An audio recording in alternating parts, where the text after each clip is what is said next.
Dude, never did it.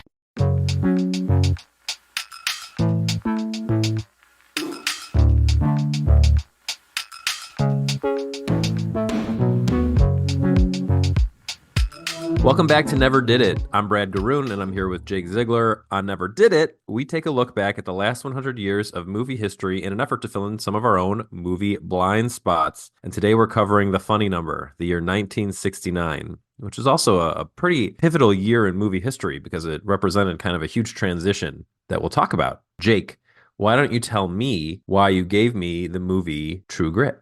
Well, I had been assuming that I'd seen it, but after I watched it, I didn't recognize a lot of it, and then I went to rate it on my letterbox, and I didn't have any rating or any activity of, having seen it. So this must have been a case where every movie from 1969 that I had seen, you had also seen, so I just had to pick one from 1969. I guess putting myself back in my mindset when we made this list, so however many months ago we made this list, it must have just been, was very famously remade by the Coen brothers in 2010, which we'll get to shortly, and also that it was the film that John Wayne won his Oscar for, and I'm a bit of a, an Oscar enthusiast. So that must have been the reasons why I chose this movie, and it's just been one that I'd been meaning to see for a while as well. I guess I'll say I liked it. Yes. I didn't love it, but I liked it. Although I'm not surprised because I've seen it before, because I've seen the other one. Yeah.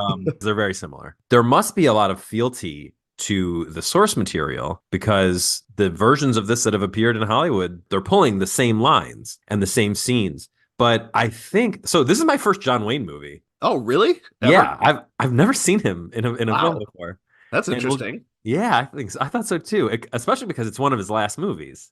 Yeah, it's near the end. Yeah. He died, I think, 3 years after this, or four. I think it was more because The Shootist he- was his last movie, I think, and that was, I want to say, 76. And you can tell, like, he's quite a bit older here than what the image of we have of him in our minds are, and he's fat, which plays into the character of Rooster Cogburn. He's great. He's the best part of the movie by far, I think. You and I have been texting about this a little bit. I'm kind of I can't wait for you to say what you thought of the movie because I'm kind of flabbergasted by some of your feelings on it. But for me, the things that worked best about this movie, and for those of you who've never seen any version of True Grit, a young girl named Maddie Ross comes to a town where her father has been killed by a man that he had been employing, and she wants justice. So she looks for someone to help track down the killer. And I think in this version, she's like 15 or 14. 14, yep. She's really headstrong. She's really annoying. I mean, she's meant to be annoying in both versions. My problem with this version of True Grit is I found the actress very annoying on top of it. Like from a meta perspective, I thought she did a bad job. And she looks exactly like Justin Bieber, which really threw me off.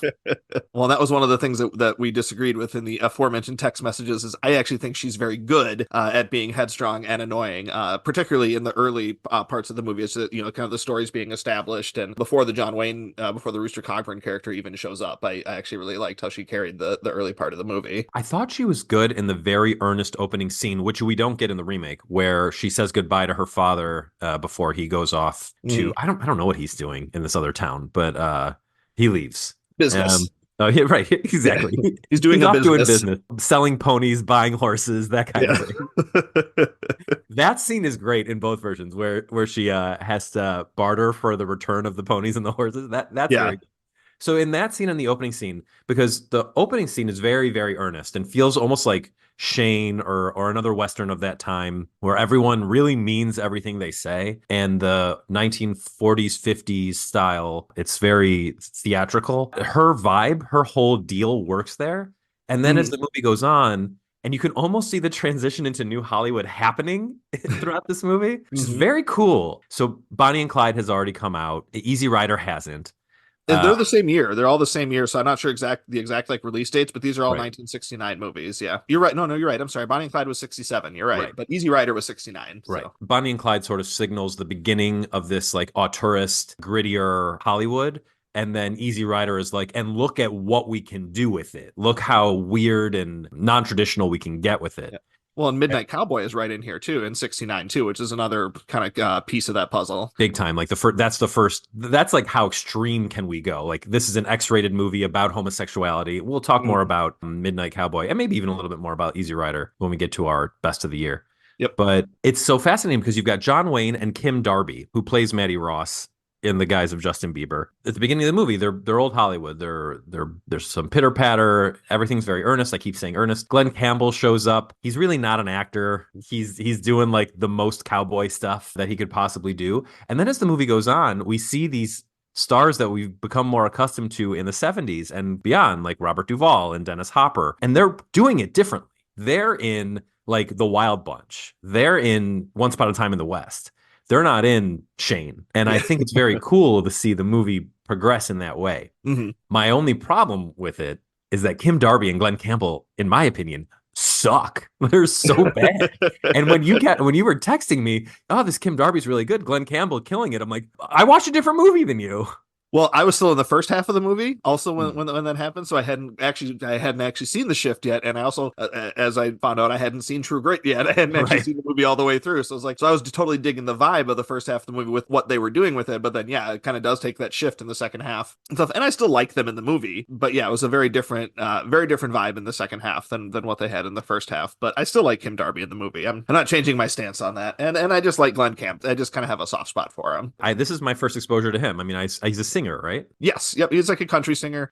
He's not like an upper tier favorite for me or anything, but he's got a couple of songs I like. And he had a documentary that came out a couple of years ago where he was battling Alzheimer's pretty badly. And he wrote this really beautiful song. One of the last songs he wrote before he got to the point where he couldn't write songs anymore. It was a song called I'm Not Gonna Miss You. And it was all about these things about how everyone else is going to have this hard time with what he's going through, but he's not going to because he's not going to remember any of it. It was devastating. So yeah, I'm not going to be hard on Glenn Campbell here. Fair enough. I will. I didn't see that. My experience is not yours. Right. I didn't know that, so I'm sorry. Henry Hathaway, who directed this movie, directed a lot of Westerns, a few of them including John Wayne. So he's part of this like John Wayne myth making that this movie deconstructs because John Wayne's character in it is a drunk and he's fat. It's funny as the movie kind of deteriorates into, and I don't mean that in a bad way, but into like lawlessness and chaos. Wayne's character becomes more earnest because he's becoming more attached to the Maddie character. That doesn't happen in the Coen Brothers version, which is another inversion that I thought was interesting. So in this movie, Rooster Cogburn starts calling Maddie Ross little sister as the movie goes on. And he clearly feels very protective of her.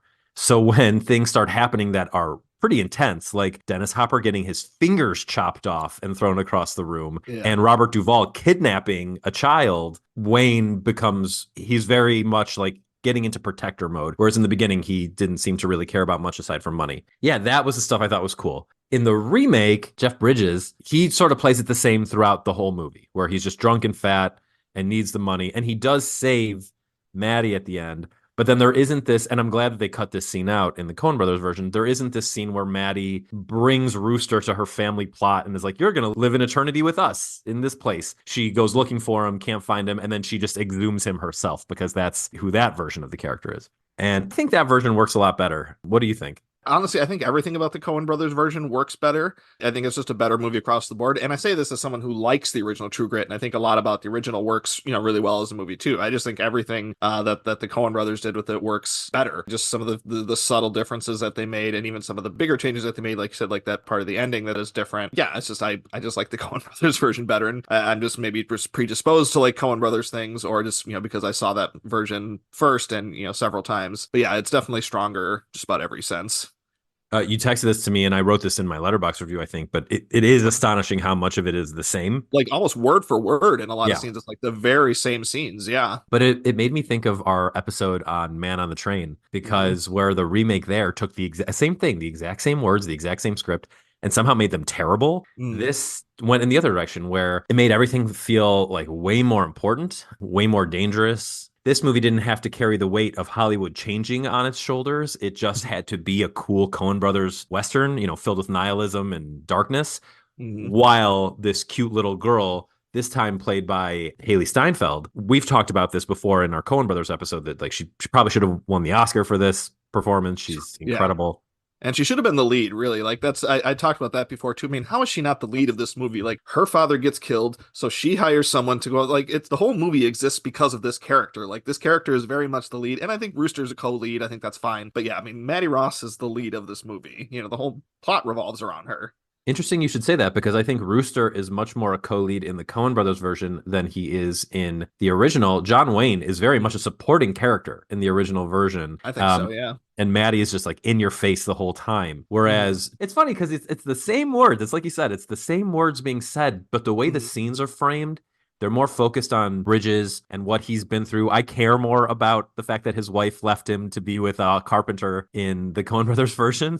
And I thought his delivery of those lines was way more interesting too, because when he says things like, she went back to her Carpenter husband, and I said, well, I hope he makes you happy this time, or something like that. He says it as if it's like a drifting memory and he's drifting away while he said it, like he said it 100 times. Whereas John Wayne feels like he's saying it for the first time to this girl. And I like that portrayal of Rooster in the Coen Brothers movie more, where he's just like tired of all of it. And you get that feeling much more. And I think like I said, I think John Wayne did a wonderful job in the original role. I just think it's a more interesting character in the remake. And then you've got things like Barry Pepper, who's doing a Robert Duvall impression, I now know. And a good one. A very good one. But I didn't know that until I saw the remake. I'm like, oh my God, Barry Pepper has like changed his voice to sound like Duvall. And then it's very cool that Domhnall Gleeson is in the Dennis Hopper role. So there's a lot, especially if you're a fan of the 2010 version, there's a lot to really enjoy in the 1969 version. Even if there's almost 0% chance that someone with a modern sensibility will think that one's as good. The thing about the Rooster character that the Coen Brothers did too, there's just a couple scenes that go just a little bit further than the 69 version do. Like the one scene that I noted in particular this time was when LaBeef was just so awesome by Matt Damon. I think it's one of my favorite Matt Damon performances, maybe top 3, 5 for sure. He's so good in this. And honestly so much better than what Glenn Campbell did with it. LaBeef, he's a little more menacing in this, like, and which is even rare for Matt Damon, you know, like, because sometimes he can be kind of a Streisand. But the scene that I love with Jeff was when Matt Damon is basically like challenging his abilities. Is like, you know, you can't shoot, you know, you're fat, you're blind, whatever. So he's throwing those corn biscuits, those little like cornbread pieces, whatever, up there, and he's trying to shoot those cornbread pieces, whatever. And then he even tries to shoot like the bottle on the ground. That scene like wasn't in the original movie, and I think that even like one little scene like that, like you said, kind of just shows like the Rooster character, like he's old and he's tired and he's done all this before and he doesn't have much left. And I think that's really effective, the way Bridges, and of course, I mean, Jeff Bridges is one of our best. I mean, the last movie he was in that he wasn't good in, I mean, I don't know, I can't remember. The other scene that I really like that's not in the original, that's in the newer one, it's 14 years old at this point, is when Rooster and Maddie it's when Rooster's telling the story about his wife. In the original, he's telling the story about his wife when they're about to have their confrontation with the Ned Pepper gang. In the original, they're just on the horseback going through the forest, and they come across a dead body hung very high in a tree, like obscenely high in a tree. They cut it down. A Native American guy shows up and takes it. And then there's this thing with a medicine man who shows up, or a dentist. And none of that, I mean, that's all, I don't know if any of that's in the book, but that's all feels like a Coen Brothers invention. And it's so weird and so fun, and was like all those shots are big parts of the trailer for the new one. And it's that kind of like style and flair that's missing in not just the original True Grit, but a lot of movies Westerns especially, that came out in the 50s and 60s, you know, near the tail end of the Western era, which I think, when people say this is like not at all a new or an original thought, but it's so indicative of our current superhero era, where there was some cool stuff going on in the late aughts, early teens in the superhero genre, and even up through Endgame. And now it's all just so rote, and there's like very little flair. Like, you got cool things like Logan and Deadpool was at least, you know, novel. And now it's just like, I don't know, Madam Web, like, what was that? What's happening here? What's the appeal to that? Like, who, you know, what's the target there? Like, what are they trying to do? Right. It seems like just keep the IP churning out, keep ownership of these at least once profitable, and probably still profitable based on all the merchandising they can do. Well, and the dirty word here, and again, this is not an original thought either, but the dirty word that everybody hates now, it's content. That's all it is. They're just making content. Like, that's all it is now, and it sucks. And it does feel like the Western, I mean, no one would call it content back then. There's no internet, there was no reason to. But just the glut of Westerns coming out around that time from America, from Italy, in this genre, where eventually it flamed out. And I just think True Grit is such an interesting artifact, because this, along with like Butch Cassidy and the Sundance Kid, and in a way Midnight Cowboy, they use the Western genre to be like, and now we're done. Right. Midnight And what, Cowboy does it in a really interesting way where they just do it with a character, yep. versus more of like a style or a motif, which is really, really cool. Yep. I just watched Midnight Cowboy like very, very recently, so it's kind of fresh in my mind. Yeah. Do you have any more you want to do on True Grit? No, I mean, I think we pretty well covered it. Yeah, I mean, they're both really cool movies. I think it's interesting to really watch them side by side if you've never done that before, just to see how they compare and how they're similar and everything. It's yeah, I like both of them a lot, but yeah, the newer one is definitely the superior of the two. For sure. I gave you Cactus Flower. Tell me why, besides the very obvious reason. Yeah. So the reason I gave you Cactus Flower, I gave you a choice. In 1969, Walter Matthau came out with two movies. Well, he didn't come out with them, but Walter Matthau appeared in two big movies. Cactus Flower, big in that it was really critically well received. Goldie Hawn was awarded the Best Supporting Actress Oscar for her appearance in this movie. I think very well deserved. Hilarious performance. And then he also came out with Hello, Dolly, directed by Gene Kelly, starring Barbara Streisand. And I was like, yeah, I like both of these movies. They both have Matthau. I want to have an excuse to do my like big Matthau project on or adjacent to this episode. So you pick. So I'm going to ask you why you picked Cactus Flower over Hello, Dolly. Well, it was a tough choice because I did want to see both of them, and I should just keep Hello Dolly on my list and just knock that one out too. But I chose Cactus Flower because, as I mentioned earlier, I'm a bit of an Oscar enthusiast, and it did have Goldie Hawn winning her only Oscar, and it was her debut performance too. So that kind of made me curious. The conceit of the movie, the plot, kind of had me interested. I mentioned this to you in a text. It's such a very French concept, high concept comedy that kind of appealed to me. So those were the reasons. But it was a tough choice. I do really want to watch Hello Dolly also. So I think a lot of our listeners probably haven't heard of Cactus Flower. It was directed by Gene Saks, who is also responsible for The Odd Couple, for directing The Odd Couple. Neil Simon wrote The Odd Couple and did it on Broadway, but Gene Saks brought it to the screen. He only directed 8 movies, a quarter, but he also did Bye Bye Birdie and famously did Barefoot in the Park. A reliable hand when it came to movie comedies. But yeah, this one's like kind of obscure, despite being directed by him, starring Walter Matthau, Goldie Hawn, and Ingrid Bergman in one of her later roles. Yeah, Casablanca was 1942, so I mean, this is almost 30 years later. Yeah, she didn't do a ton after this. My favorite movie she did after this was Murder on the Orient Express, but she's also like playing an older person in that, and then her career really tapered off, and she passed away in 1982. Like Jake said, it's very French. It's a comedy of errors. It's sort of like being in the right place at the wrong time kind of romantic comedy. But Walter Matthau is a dentist. And as something we've learned through this podcast is that any kind of medical professional is incredibly highly revered in Hollywood. And people assume that if you are any kind of doctor, every woman wants you. Especially, yeah, beautiful women half your age who would have no other reason to associate with you. Yes, well, all of a sudden, yeah, give up their entire lives to be with you. Yep. And I do think that there's still some truth to that, but it's wild how much surgeons and dentists were getting play in Hollywood. There's another Walter Matthau movie where this happens.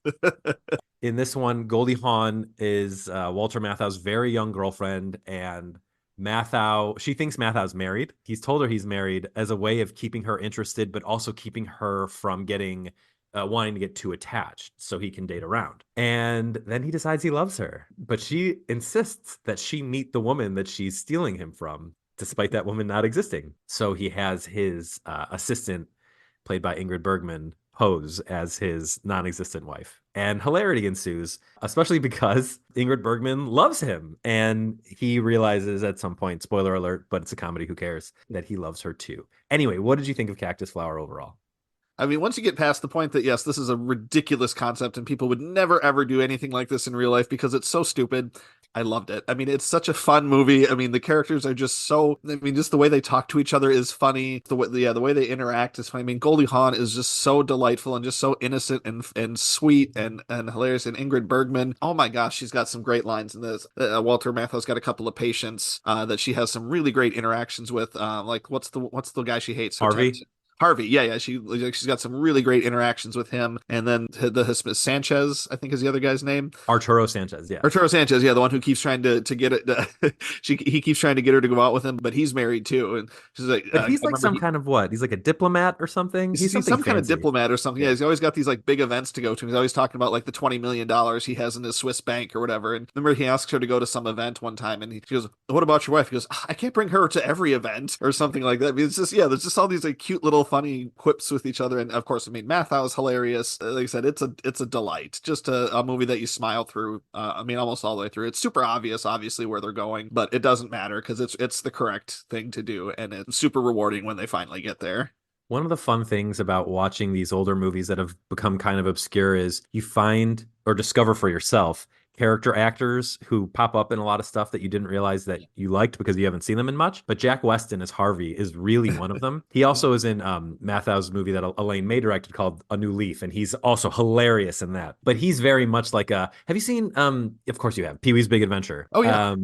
He's a total like Francis type, especially in his appearance. But as Julian, as his friend and decoy, he does an amazing job here. A lot of this movie takes place in a restaurant/dance club, and those scenes are incredible. The scenes in Goldie Hawn's apartment with her next door neighbor Igor, who's often shirtless despite not being in good shape, and climbing through her window, those are really funny. There's a lot of like noises off energy. If you don't, oh man, noises off might be too obscure a reference. There's just a lot of like person popping in at the wrong time energy, which is really, really funny. I love it. It caught me really off guard. I thought it was just going to be like a crappy Tubi movie. I watched this one pretty early in my Matthau exploration, and was really happy to find it. I'm sure, and some of these I'm just like shocked at what got Oscar consideration back then, because it's just like she's a daffy kooky gal. Yeah, she works at a record shop, and she's just a hippy dippy, loves everybody. She's just sweet. Like, she couldn't possibly be any sweeter than she is. Yeah, it's no surprise that she had, after this, about 25 years of really strong appearances, using this as the launch pad. Oh, definitely. Do you have a relationship with Goldie Hawn movies? Honestly, not particularly. I'm pretty sure I saw Overboard, when I was younger, but other than that, no, nothing that really like particularly stands out for me. No, I think I just love her and Kurt Russell together. They seem like such a wonderful couple. And they've produced some wonderful children. I was a big like Death Becomes Her guy. So never did it for me. Yeah. It's a really good one. That one's got a crazy cast too. That's got like obviously Bruce Willis and Meryl Streep are in there, but you've got Isabella Rossellini like sneaking into that one. Oh wow, yeah. Pretty cool. Yeah, it's cool. And it's the effects are incredible. That's a Zemeckis movie, so he's another one of those guys, yeah, who cares, yeah. Yeah, exactly. First Wives Club is like a fun Nora Ephron style movie, but I actually don't think Nora Ephron was involved in that one at all. I have seen that one. That was my wife likes that one, so I've seen it fairly recently, actually. And then of course there's like Private Benjamin, which is the big one. Which I've never seen again. Another never did it. Oh, my mom made me watch that a lot when I was a kid. And then I always remembered her being in Troop Beverly Hills, but I think that's Shelley Long. Oh, Shelley Long. Yeah. Yep, right. Which is another one of my wife's movies that we've watched together. So I've seen that fairly recently too. I don't have too much more to say about this one, except that we've given Ingrid Bergman a little bit of short shrift, but she's sort of the straight person here. Mm-hmm. She's carrying the emotional weight, and she's the only person doing what a normal person would do in most cases. But she's awesome. She's Ingrid Bergman. She's terrific in it. Yeah, she's totally the glue of the movie, holds the whole ridiculous concept together. And I texted you this too, but it's just the scene where she finally lets loose and dances in that club. And I love this scene because there's 3 different couples that are together in the scene, and they all go to this one club. So like, this is the one place where we won't run into the person we don't want to run into. And of course, everybody's there. They're all in this one club, and they all run into each other when they don't want to. And it's so zany and wacky. But then again, there's Ingrid Bergman just, trying to learn the dance moves of the day, if you will, because she hasn't been to a dance club in a while, and she's trying to pick up these dance moves from Goldie Hawn, and they're dancing together, and it's just such a delight. Like, how can you not, like, just smile and feel good during this movie? And it reminds me of another movie that I actually hate. It's a Sandler movie that was called Just Go With It. It came out like probably 10 years ago with him and Jennifer Aniston. And it's a very, very similar concept where he lies to, I think it has to be like based on the same like source material or whatever, because Sandler lies to Brooklyn Decker that he has an ex-wife and kids. Yeah, it has to be. Now that I'm saying it out loud, like, it has to be the same thing, because Sandler is a dentist and Jennifer Aniston is his assistant, and she has kids, and he gets her to pose as, it's the same movie. I just realized it. Unfortunately, I'm on the Wikipedia page. It is a remake of the 1969 film Cactus Flower. Yep, it has to be. I didn't even put that together. I was like, man, this reminds me of that movie. That movie is terrible. Cactus Flower is not. Cactus Flower is great. Do you want to say, you texted me probably the best line in the movie. Do you want to talk about what that is? It's at the end, but it is at the end, and it's a bit of a spoiler, but it's so good. This was probably one of my all-time favorite movie lines now. When Julian and Stephanie finally realize they love each other, they're in the dental office, which is, again, perfect, because that's where they've spent most of their time together. They're in the office, and they're about to kiss, and Julian says, she goes, I think I'm going to kiss you. And she says back to him, when will you know for sure? And then they kiss, and it's great. And I love it. It's so perfect. There's a Walter Matthau documentary called Diamond in the Rough. And when they're talking about this movie, that's the clip they use. Mm. Let's do our top 5 films of 1969. How about that? Let's do it. You want to go first? Yep, I'll go first. I'm going to give an honorable mention to Easy Rider just because I haven't seen it in the Letterboxd era, so I don't have a star rating on it. You know, it's a super influential movie. We talked about it. It's one that I think you should see regardless, just because of, you know, what just kind of it's important to the era sort of thing. My numbers 4 and 5 are going to be very familiar because my number 5 is True Grit, and then my number 4 is Cactus Flower. Really, really like both of them. My number 3 is, I think, a very underrated James Bond movie, and it's called On Her Majesty's Secret Service. I really, really like that one, despite George Lazenby being James Bond. My number What do you 2, mean despite? I thought he was pretty solid. he is too. I just think he gets shortchanged by a lot of people. What I'll say for On Her Majesty's Secret Service, it's not on my list. It's not an honorable mention, but the fight scenes for 1969 in that movie are crazy intense. Yeah, I like that one a lot. Then my number 2 is another one we mentioned briefly earlier, but is Paul Newman and Robert Redford, Butch Cassidy and the Sundance Kid. Love that movie. And then my number 1, as I mentioned earlier, is Midnight Cowboy. I think is just extraordinary. So my top 5 is pretty similar to yours. A couple differences. I'll second your honorable mention of Easy Rider and throw in another, The Wild Bunch, which is Sam Peckinpah's like really gritty Western. 1969, like I mentioned, is such a really interesting transition from the haze era of the 40s, 50s, and 60s into this new era of independent filmmaking. And Peckinpah's Wild Bunch, it's interesting because I actually don't remember a ton of it, but I do remember the feeling I had watching it being like, oh my God, I can't believe they made this then. And then Easy Rider, you get the same kind of feeling. Easy Rider, I actually don't think is the most, we've talked about this a few times. I don't think it's a very entertaining movie. It's a total hang movie. It's just these two guys going around on their motorcycles, hanging out with hippies, trying to avoid Hicks and getting into trouble with Jack Nicholson. It's Peter Fonda and Dennis Hopper who directed it. But if you're interested in the counterculture of the time, the 2 best things you can see are Easy Rider and the dancing scenes in Cactus Flower, because they feel like they're right out of Austin Powers. And Yeah.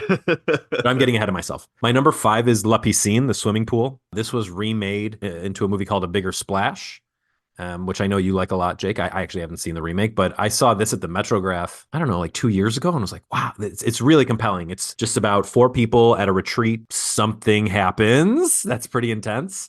And then there's a fallout from that. But a lot of it is just like the interplay between the 4 people. The inciting incident doesn't actually happen until quite a bit into the movie. My number 4 is Midnight Cowboy. I don't think we've mentioned it, but Jon Voight is the star, the titular cowboy. Dustin Hoffman as Ratso Rizzo with the very famous line, "I'm walking here." That's from this. And this movie is really about their relationship and how New York is not what Jon Voight thought it was going to be. And that's a pretty big metaphor for the world is changing and isn't what we think it is anymore. My number 3 is Cactus Flower. My number 2 is Hello, Dolly. So let me just talk for a second about Hello, Dolly, because we didn't get a chance to in the podcast proper, but Matthau plays a sort of lifelong bachelor who's grumpy, and Streisand plays a matchmaker who doesn't have a match for herself. If you need a reason to watch this, despite the fact that I'm telling you it's delightful, if you like WALL-E, all of the songs in WALL-E are from Hello, Dolly. And the little clips he watches and dances to are from Hello, Dolly. And the music is incredible. Matthau can't sing, but he sure tries. It's a real lesson for George Clooney and Oh Brother Where Art Thou.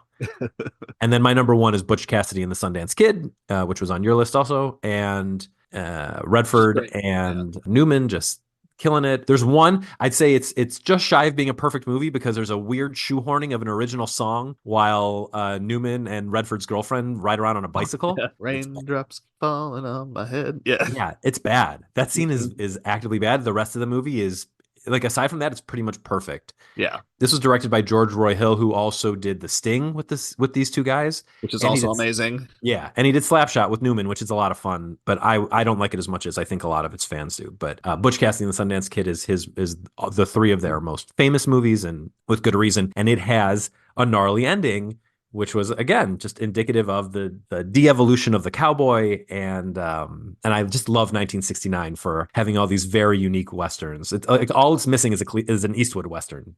Yeah, seriously. I want to hit Oscars. We've touched on most of it already, but and it's funny. I actually want to hit the thing about Oscars I most want to hit is in relation to the 2010 True Grit, because we touched on Cactus Flower. The only Oscar nomination it had was Goldie Hawn's, which she won. Also, her first movie. I know that's pretty rare for people to win one in their very first movie. And then we also touched on, I don't know if we mentioned, but that John Wayne did win. It was his only Oscar win and only nomination for the original True Grit, which also had a nomination for the song that they played at the beginning. That was its only two. The True Grit remake in 2010 has the unfortunate distinction of being one of the films that went 0 for 10, where it had 10 nominations and it lost in every single category, which is a bummer. It was up for picture, actor Jeff Bridges, supporting actress for Haley Steinfeld, the brothers Coen were up for best director, and then adapted screenplay, cinematography, costume design, sound mixing, sound editing, and art direction. Lost every single one. Dang. I will say the movie itself sort of has a chip on its shoulder, so it almost feels appropriate that it would lose all its nominations. Love that. All right, cool. Yep. We were going to do on this episode, but I think it'd be too long, so we'll do it as a separate piece, because as of last night, I have finished watching every single Walter Matthau feature film and a few shorts and a few cameos in films that he wasn't technically in, and one television program. And I want to rank them, or at least not rank them all, because that would be crazy. This isn't Disney, but to talk about all of them and give a ranking of the top ones. So keep an eye out for that. And thank you for spending time with us. If you want to know what is coming out next week, go to our Letterboxd profile. You can find me at Brad Garoon on Letterboxd. I think Jake, you're Jake Ziegler on Letterboxd. Yep, it's Jake_Ziegler. And both of us have pinned to our profiles our Never Did It podcast list. You could also just search for the Never Did It podcast list. And the two movies that will be discussed on next week's episode are always at the top of that list. We have a Facebook page now as well. You can check that out at facebook.com/Never Did It podcast. I'll be posting on that with new episodes and just fun updates from time to time about what we're watching and what's coming up. So check that out. And thank you for joining us for Never Did It.